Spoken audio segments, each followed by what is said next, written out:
madame, combien consomme-t-il de charbon, votre fer à repasser? Quelle idée, ça ne marche pas au charbon, un fer à repasser. Ça marche à l'électricité.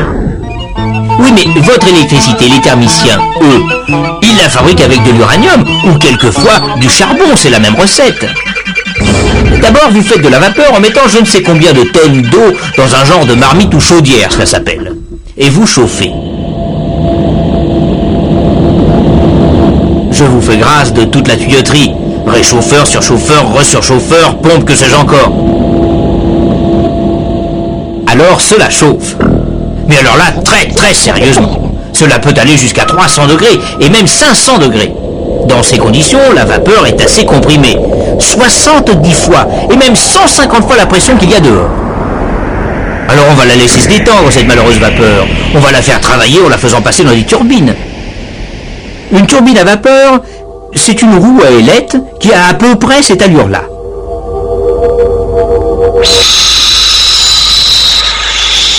Alors on retrouve notre vapeur à la sortie, complètement détendue, dans un deuxième récipient appelé condenseur, où naturellement elle se condense comme son nom l'indique.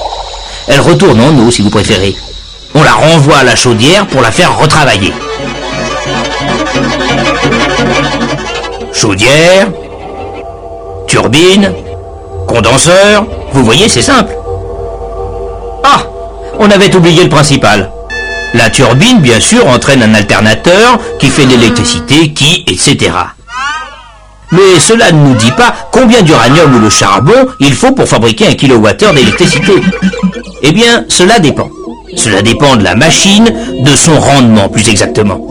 Parce que si la machine a un bon rendement, eh bien, il lui faudra dans les 22 mg d'uranium pour sortir 1 kWh d'électricité. Si elle a un mauvais rendement, alors là c'est différent. Oui, mais qu'est-ce qu'il faut pour que la machine ait un bon rendement, comme vous dites? Monsieur Carnot, s'il était là, vous répondrez mieux que moi. Nicolas Carnot était un jeune homme assez doué qui cherchait justement comment améliorer le rendement des machines de son temps, et elles en avaient bien besoin, les pauvres. D'abord, bouchez les fuites, se dit-il. Cela ne pouvait pas nuire.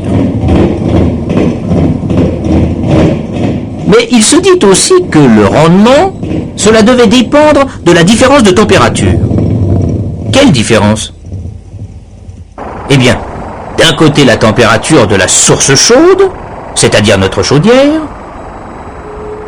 de l'autre, la température de la source froide, notre condenseur. Et plus la différence est grande, plus le rendement est bon. Alors, chauffer plus d'un côté, c'est bien, mais il faut aussi refroidir de l'autre côté. Et c'est logique, parce que chauffer la chaudière, cela fait de la pression, on est bien d'accord. Refroidir le condenseur, au contraire, cela fait de la dépression, du vide.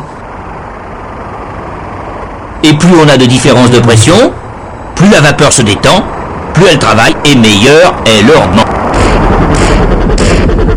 Alors notre thermicien, dans sa centrale, il tirait le maximum de kilowattheures de son uranium, sous les conseils de monsieur Carnot.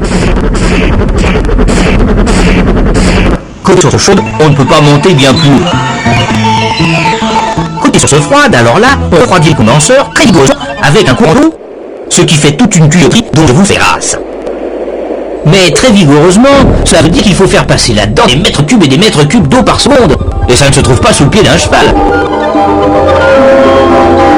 Alors ne vous étonnez pas si les centrales s'installent au bord de la mer ou des rivières.